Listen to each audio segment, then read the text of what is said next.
What is your biggest dream? I'm a dreamer. So my biggest dream is it is that I know this sounds corny and like grand. I want to change the world. Truthfully, that is what drives me all my whole life. I feel like a need to help others, and I know that my life is unique in that perspective, and I want to share who I am. It's okay to be yourself. It's okay to look in the mirror and say that that's me, and I like me, and I know that there isn't a lot of representation for deaf or facial differences, and I want to start bridging that gap and bridging that understanding so that kids who I see myself in can have a role model, somebody they can look at and say, hey, he's like me. He gets it. I'm not alone. For all those people who just click play and are seeing you for the first time, what do you believe their response is? I hope that the people looking now are that their response is, well, okay, inspirational. Yeah, that will always be the case with something that's different from what you expect and something that's changed your way of thinking in life. And that is inspirational. But at the same time, I am not just an inspirational story. I am someone who has feelings. I feel empowered by who I am. And I don't want my, quote, sad sob story in life to be what inspires you. I want it to be my confidence, my friendly personality, and my advocacy. My brother, his name is Jameson, and he has Teacher Collins syndrome. I want to go behind the person you see now. Jameson is the most compassionate person I know.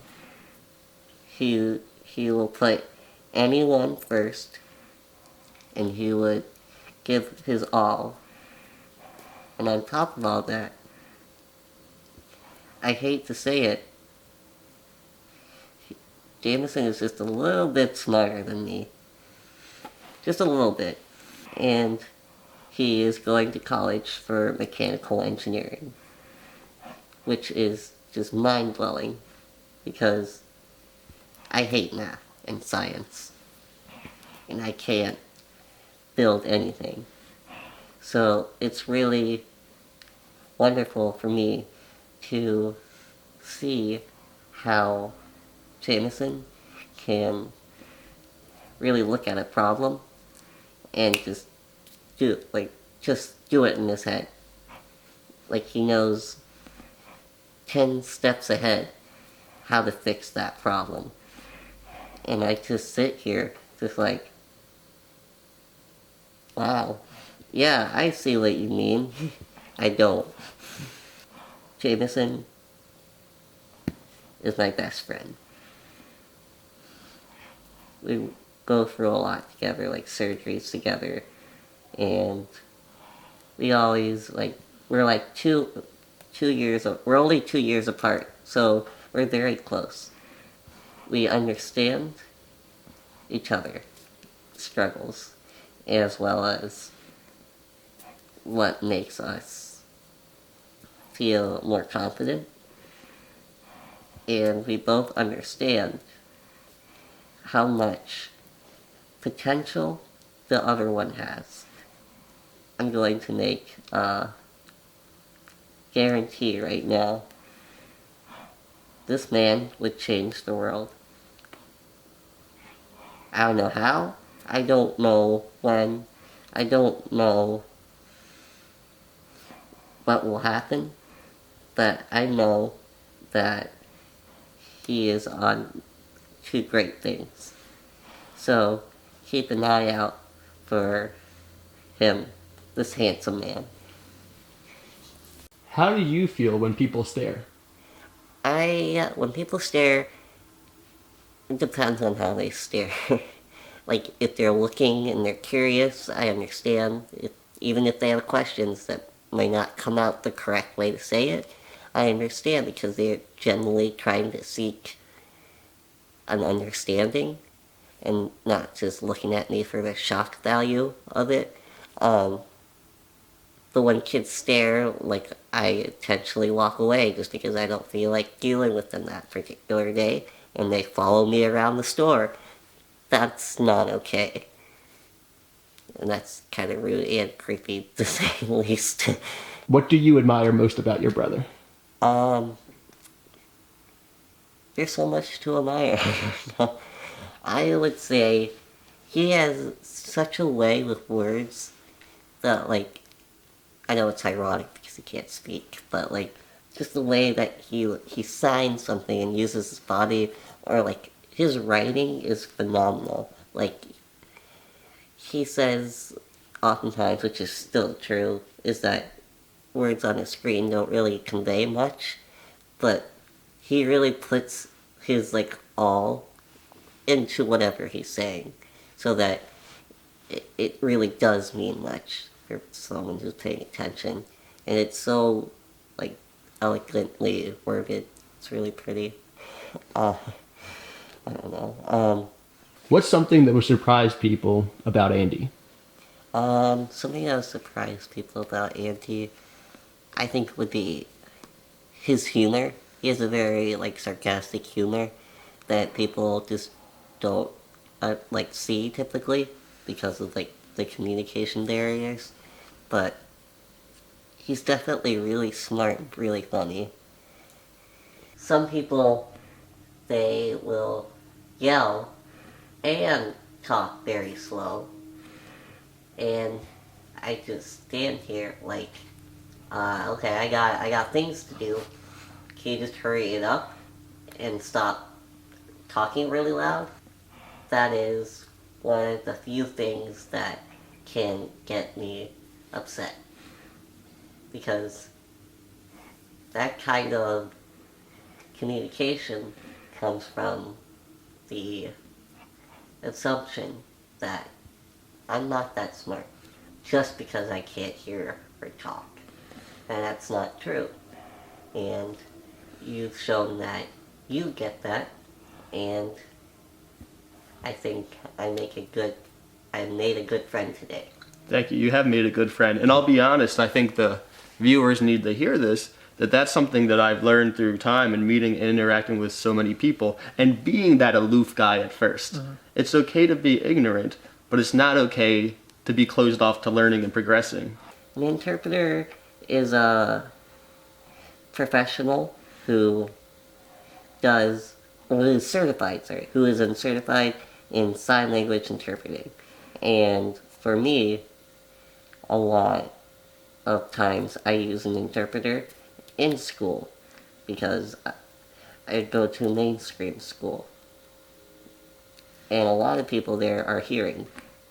So I use an interpreter for both communication in classrooms and to understand what the teacher is saying.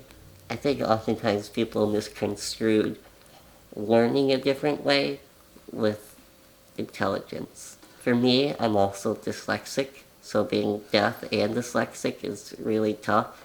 So I need some more time on things, or I need, like, when I write something, I need more time to proofread it over and over again, or if I have an assignment and a book to read, I need more time to read it. And that has nothing to do with my level of intelligence. It's just a setback that I was given, like anybody else. Like, there's normal kids out there who can't do math, and I can do math, and I just can't read as quickly, but I can still read pretty well. I feel like the interpreter is almost akin to like subtitles on a screen when somebody's reading it. You wouldn't like address the words on the screen, you would look at the whole picture, right? It's the same way. It's like you look at us, but they're there to convey the information. But we still have to see like your entire body language as well as like our body language. We feel that it helps more with communication. As an interpreter, what do you want the person in a conversation with your brother to know? I would say there's no like one way to interpret what someone is saying. To truly understand what Andy means and what he says, you would have to know sign language, or at least know some of it. Like, I can only do my best with like voices and change them in at certain paces, but like, as the person watching this video, you're not just looking at me, you're also looking at Andy. So whenever I'm talking, you also have that visual representation of what it means. Basically, for communication, it's just talk to me, and I will reply. There might be a few minutes delay, what, no? A few seconds delay, but it's still the same as anyone's other communicating. If people see us out and about, just know that we are good people, and one of us is good at math. The other one is, I guess, funny. We have thoughts, we have feelings, we have imaginations. We have dreams, we also have imagination, I guess. We have goals that we want in life. We want the same thing, everything as everyone else. We want love, we want to be accepted, and we want to be part of the world that we live in.